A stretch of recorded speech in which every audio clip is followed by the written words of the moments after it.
Reka tubasuhuze mwese aho muherereye abakunzi bacu, amahoro y'Imana n'abane namwe. Nyemerera untize akanya ndakagusabye tuganire, ntize akanya gato tuganire ku bintu udapfa kumva ahandi. Reka mvuge muri ubwo buryo, ntabwo wapfa kubyumva ahandi kuko ibintu ngiye kukuganiriza ni ibintu by'ubwenge. Wa mugabo we ni ibintu by'ubwenge, wa mugore we ni ibintu by'ubwenge, na wa mukobwa we ni ibintu by'ubwenge, na wa musore we ni ibintu by'ubwenge, kuko ngiye kuganira namwe ibintu 12 bijya bisenya ingo biba mu bantu, ibintu 12 bijya bivangira abantu bashakanye ugasanga havuyemo ikintu cyitwa gutandukana. Icyo mbivugiye ni iki? Simbivuze kugira ngo ntange umuyoboro wo kugira ngo abantu batandukane, ahubwo mbivugiye kugira ngo ntange umuyoboro wo kwirinda no kuba maso kugira ngo habe kubaka ingo kandi zikomere, Imana itugirire neza. Hanyuma mbere y'uko mbivuga ibi bintu, reka mbanze nibutse abantu impamvu enye zituma dushaka. Impamvu enye zituma dushaka cyangwa se umukobwa ashakwa, umuhungu agashaka. Izo mpamvu enye reka tubaze tuzibukanyireho gatoya, hanyuma nindangiza mfite mvuga ibindi 12 bituma ingo y'abantu batabaye maso zisenyuka.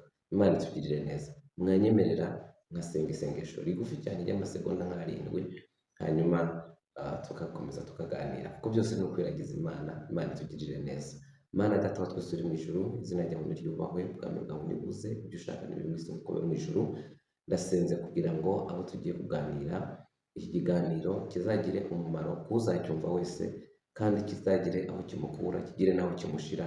Mbisabye mu izina rya Yesu, amen. Impamvu ya mbere ituma dushaka ni ukugira ngo dusohoze ubushake bw'Imana kubw'umugambi wayo mwiza ifite mu muryango. Impamvu ya mbere ituma dushaka ni ukugira ngo dusohoze gushaka kw'Imana, cyangwa se dusohoze ubushake bw'iki? Bw'Imana. Imana niyo yatangije umushinga ubukwe cyangwa se w'urugo mu ngobyi ya Edeni. Imana itari yarema Eva, yarebye Adamu, iravuga ngo si byiza yuko uyu muntu naremye aba wenyine. Iyo rero tuvuze ubushake bw'Imana ko ari bwo butuma dushaka cyangwa se twubaka ingo, ntabwo nabanyobye cyangwa se sinabanyobeje abantu. Ikintu cya mbere gituma dushaka ni ukugira ngo dusohoze umugambi w'Imana, ni ukugira ngo dusohoze mission y'Imana. Mission y'Imana kugira ngo tuyisohoze neza. Mission yo kubaka ingo ni Imana yayitangije mu ngobyi ya Edeni. Imana ibona ko umusore adakwiriye kuba wenyine, kandi Imana imaze kubireba ko atari byiza, imuremera umufasha ugize gute? Umukwiriye. Impamvu ya mbere rero ituma dushaka ni ukugira ngo dusohoze ubushake bw'iki? Bw'Imana. Impamvu ya kabiri ni ukugira ngo tugire ibyishimo bisesuye. Ni ukugira ngo tugire ibyishimo byuzuye, ni ukugira ngo tugire ibyishimo. Nkubwire, umuhungu asiga bashiki be iwabo benshi, agashaka umukobwa uturutse hirya mu ntara, mu gihugu, mu bihugu bingahe, kugira nta kindi bamukurikiyemo, abagiye kumuvoma cyangwa se abagiye kumushakamo ibyishimo ataboneye muri famiye. Bakubebeza, bakugaburira, bakwambika, mwatera story, mwagira gute, ariko hari ibyishimo udashobora kugeraho. Imana yabifunyitse mu mugore, Imana ibifunyika mu mugabo, kuko umukobwa hari ibyishimo adashobora kugeraho, hari ibyishimo abasaza be badashobora kumuha, hari ibyishimo abavukana, barumuna be cyangwa bakuru be badashobora kumugezaho, ahubwo Imana ikaba yarabicometse mu musore. Umusore nawe hari ibyishimo Imana yamubikiye cyangwa se yamuteganyirije, Imana yabibitse hehe?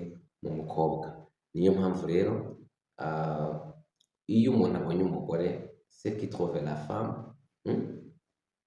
Donc iyo umuntu abonye umugore aba abonye ikintu cyiza, aba abonye umunezero, aba abonye ibyishimo. Rero ntekereza ko iryo jambo ryumvikanye. hari ibyishimo udashobora kugeraho mu gihe udafite umugabo, mu gihe udafite umugore. Ubwo twavuganye n'abagejeje imyaka yo gushaka, ubuntu bw'Imana bubane nawe. Aha, ibyo byishimo Imana yashyize mu bashakanye nta handi wabibona, ntiwabibona mu byo kurya, ntiwabibona aho kuryama, ntiwabibona mu mashuka meza, ntiwabibona mu gitanda kizenguruka cyangwa mu ntebe izenguruka nk'uko ndimo ndazenguruka muri iyi ntebe nicayemo. Wapi! Ibyo byishimo Imana yabicometse mu muntu, hanyuma umuntu azasange undi kugira ngo ibyo byishimo bisesuye byuzuye abibone. Imana itugirire neza. Impamvu ya gatatu yo kugira ngo dushake ni ukugira ngo twororoke, ni ukugira ngo tugwire, ni ukugira ngo tugwize umuryango. Kimwe mu mugisha Imana yatanze umugisha w'iki? Yatanze umugisha w'uko abantu bakwiriye kororoka bakabyara. Muntu nkurikiranye, Imana ikumpera urubyaro, niba ntabwo ufite, Imana iguha urubyaro mu izina rya Yesu. Kubura urubyaro si umugambi w'Imana, kuko Imana yashizeho umugore n'umugabo kugira ngo bagire gute? Bororoke, bagwire, buzure isi. Rero ndifuza ko umuntu wese mu mwanya we abe mu mwanya wo kumva ko iki kintu ari ngombwa. Abantu batarimo barakunda kubyara, mumenye ko mutarimo murasohoza neza umugambi w'Imana. Ariko nagira nsabire abantu namwe mwabuze urubyaro mu ijuru bakureho inzitizi yose ituma urubyaro rutaboneka. Imana ibahe kwishimana n'urubyaro rwayo. Impamvu ya kane ituma dushaka ni ukugira ngo twuzuzanye. Umukobwa iyo ari wenyine ntabwo aba yuzuye, umusore iyo ari wenyine ntabwo aba yuzuye, ariko iyo habayeho guhura haba habayeho kuzuzanya. Cya gice cyawe nkaza nje kucyuzuza, nawe igice nari mfite cyanjye ukaza uje kucyuzuza.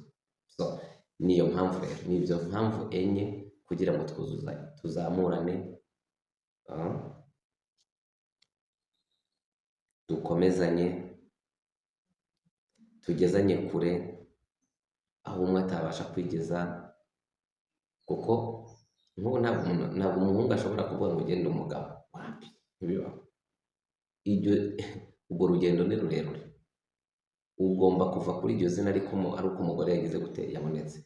Umugore na ugomba wakwitwa iryo zina ryo kuba umugore ari uko nawe wabonye iki? Umugabo.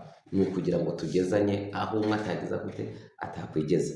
Murumva rero gushakana, Bibiliya iravuga mu Baheburayo 13 ku murongo wa 4, harimo ijambo rivuga ngo kurongorana kw'abashakanye kubahwe na bose. Imana itugirire neza. Rero ni ibintu byubashywe, Imana yubaha, Imana iha umugisha. Yes. Hanyuma rero buri wese hagati y'abashakanye ukwiriye kwirinda wowe ubwawe kandi ukarinda na mugenzi wawe, kugira ngo ibi bintu bine bitagira inkomyi. Gusohoza umugambi w'Imana nagira mbabwire ngo gutandukana kw'abashakanye ntabwo ari umugambi w'Imana, ahubwo ni umugambi wa Satani, kubera ko kuva kera Satani yanga ubumwe bw'ibintu Imana yashizeho.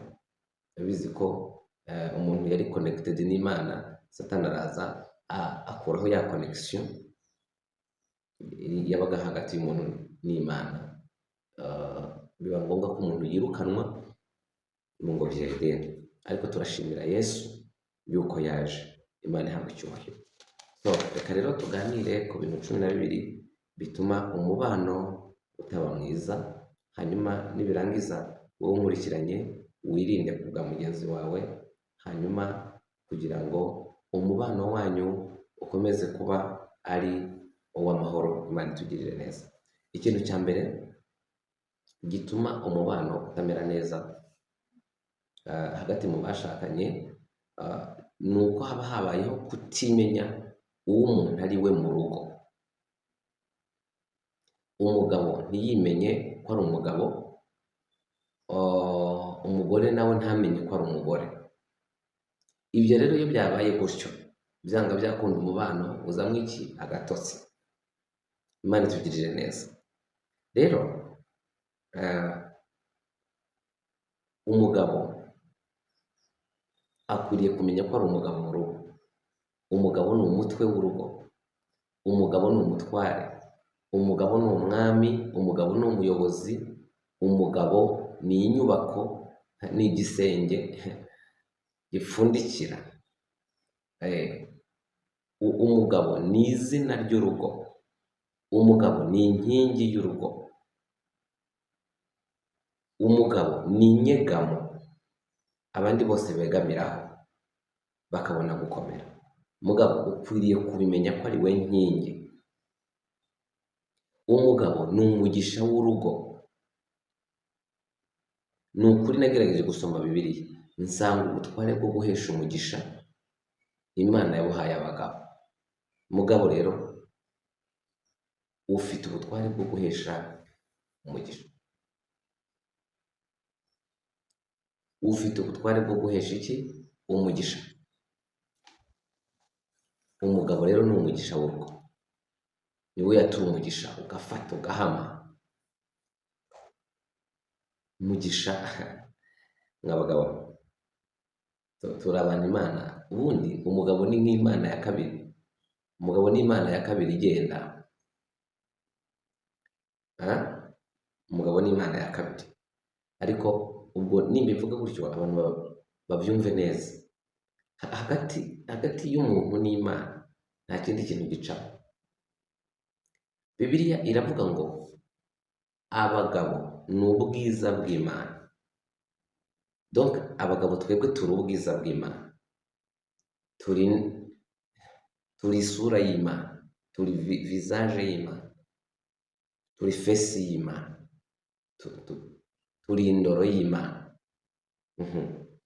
Ariko umugore we ngo ni ubwiza bw'umugabo.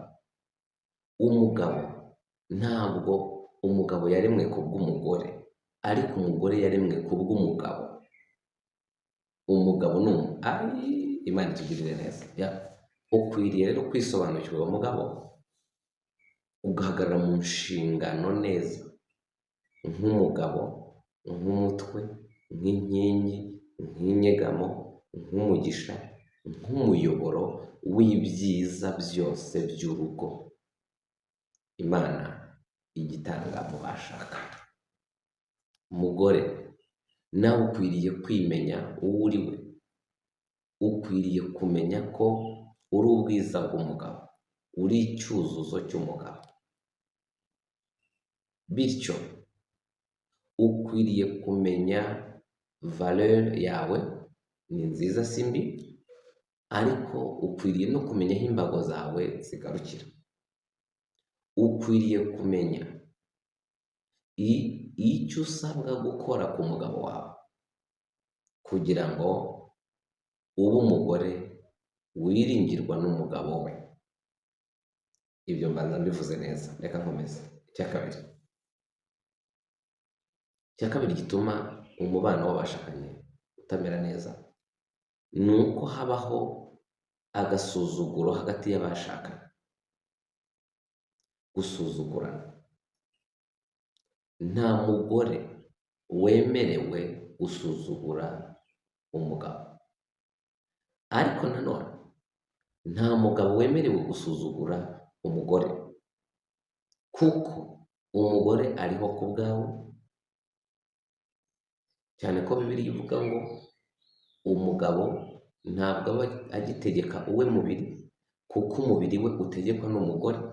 N'umugore nawe umubiri we ntabwo aba akigutegeka we ubwe, ahubwo umubiri we utegekwa n'umugabo.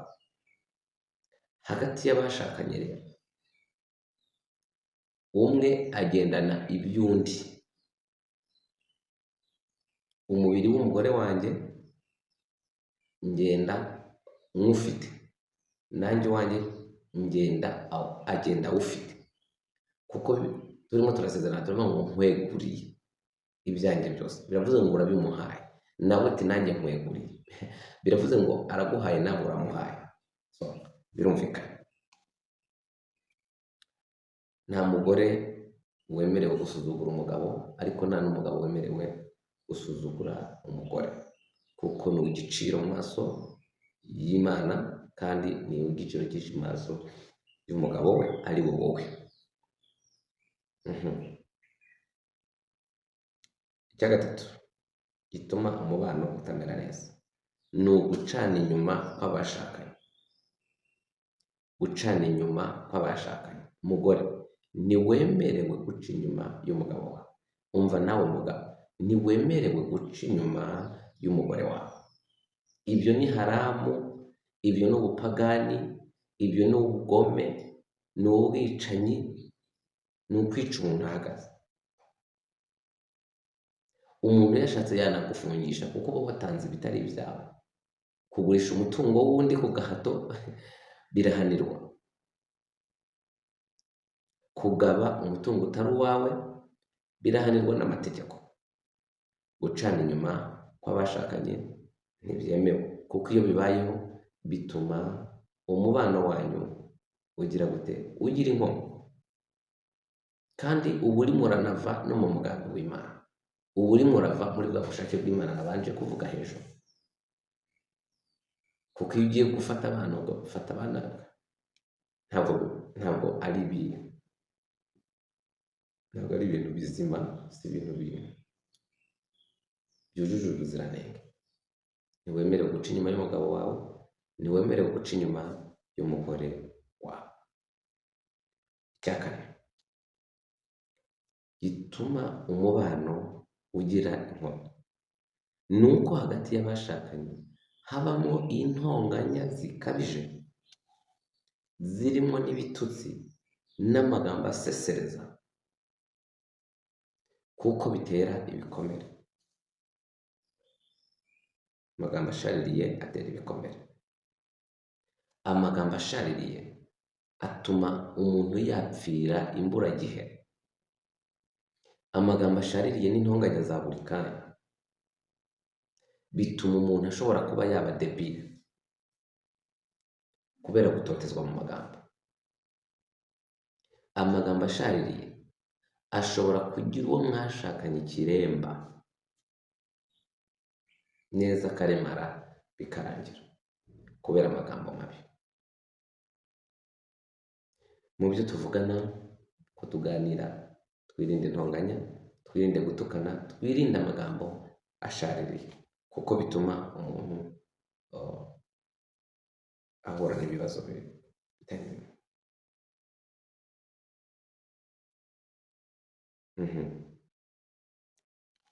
Icya gatanu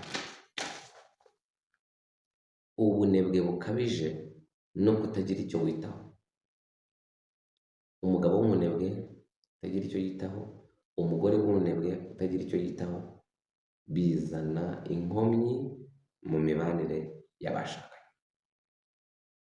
Umugore w'umunyamwete azinduka kare mu gitondo, niko Bibiliya mu migani havuga, agakora imirimo ye, akajya mu murima, akagira gute? Donc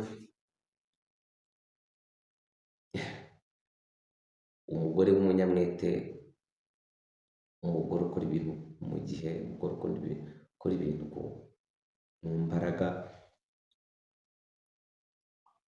yubaka urugo rwe. Ariko umunebwe, umuntu w'inzanga, gukoropa byamunaniye, gukubura byamunaniye, kufura byamunaniye, kugira gute? Ndananiwe, byananiye. Mayidi, ntabwo Imana ikunda abanebwe. Ubunebwe bukabije bushobora gutuma mu mibanire y'abashakanye hazamo inkomyi. Ubunebwe bwo kwita ku bana, kutagira uburyo witaho, kutabakurikirana, kudakurikirana ibibera mu rugo rwawe n'ibiki byose. Ibyo bintu bituma umugabo atagubwa neza cyangwa se umugore. Njyewe mfite yari muramu wanjye, ariko akaba ari wa mugabo warongoye mushiki wanjye wo kwa papa. Ni umukobwa papa yari yarabyaye ku wundi mugore, kubera kumuca inyuma akazana umugore bakaryamana ku buriri bumwe bw'aho mushiki wanjye yabaga. Noneho ntagire icyo amufasha mu buryo bwo guhinga, mu buryo bwo gukorera urugo, ahubwo agafata n'utwo yahinze akadushyira mu bagore. Byamuteye igikomere, kumuvugisha intonganya, amagambo ashaririye, byamuteye ibikomere bimuviramo kwiyahura. Yariyahuye mu gitondo saa 11 ariyahura ajya mu ivoka arimanika. Rero mu by'ukuri si byiza ibi bintu, nabo mbivuze mbifiteho notion, mbifiteho ubuhamya. Nawe urinde mugenzi wawe kugira ngo atazagira ikibazo mu gihe runaka. Satani nawe aba ari bugufi kugira ngo agire gute, akongoze, aguhe courage, ariko aba aguhaye courage nanone y'ibintu bitari byiza. Ikindi kintu cya gatandatu ni ukugira ubwiko. Ubwiko mushobora kutabwumva bamwe, ariko kugira ubwiko ni nk'ubusambo, kwikubira, kwikunda wowe gusa, kwigarukaho, kugira ubwiko ku kantu kawe. Niba we mugabo ukumva amafaranga yawe niba uyafite, umugore ntiyayaryaho. Umugore yaba agize umugisha wo kubona udufaranga akumva ntiyanatwerekana mu rugo, akikubiraho, akikunda, akisiga wenyine, akiyambika wenyine, akikorera neza wenyine. Ibyo bintu byo kurya wenyine, guhishanya umutungo,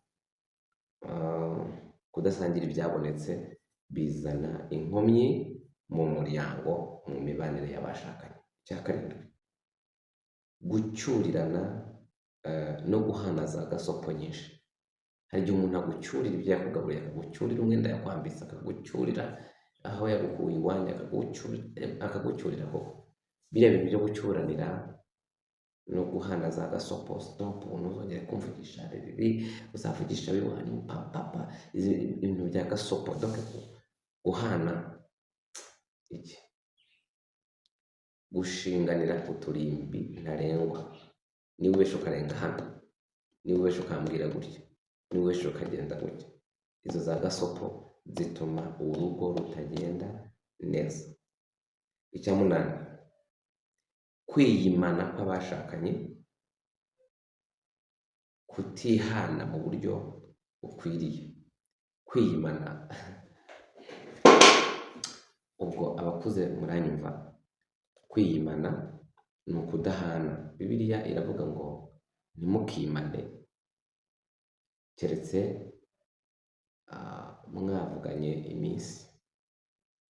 Kutimana, kwiyimana, umugabo akiyima umugore, umugore akiyima umugabo, ibyo bintu birangira uku kwiyimana kubaho kwa kenshi gutuma umubano w'abashakanye utamera neza, ukagira inkomyi. Ntekereza ko byumvikanye. Kwiyimana, guterana inkokora, gusunikana, umunaniro ukabije wa buri munsi, wa buri gihe, ibyo bintu bizana Satani. Icya cyenda ni ukugira ubwenge buke hagati y'abashakanye. Kutagira ubwenge, Bibiliya iravuga ngo umugore w'umunyabwenge yubaka urugo rwe, ariko umupfapfa ubwe ararusenya.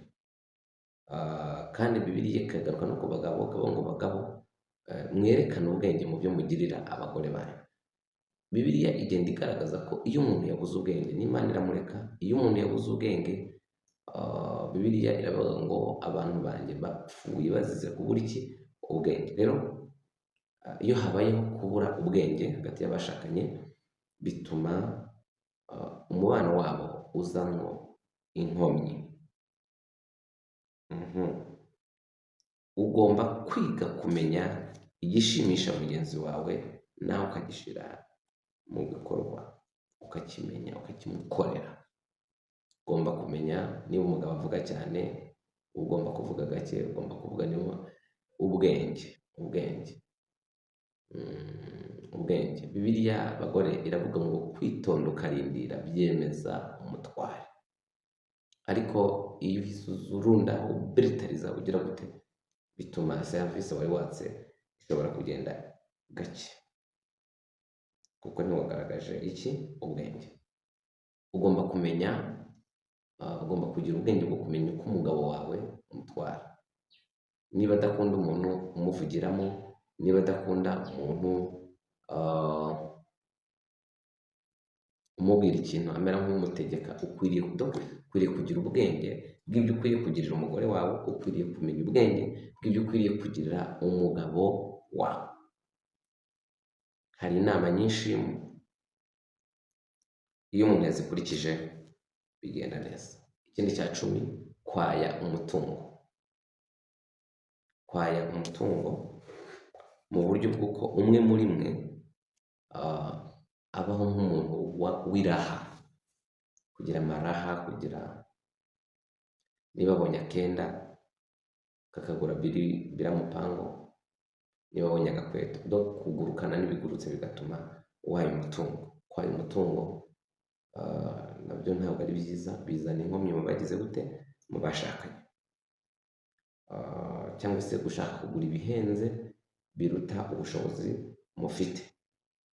Umwe muri mwe iyo abikora gutyo bituma hagati y'abashakanye hazamo iki, inkomyi. Imana iturinde, Imana ibarinde kugira ngo twubake ingo zacu. Yes, reka mvuge cya 11.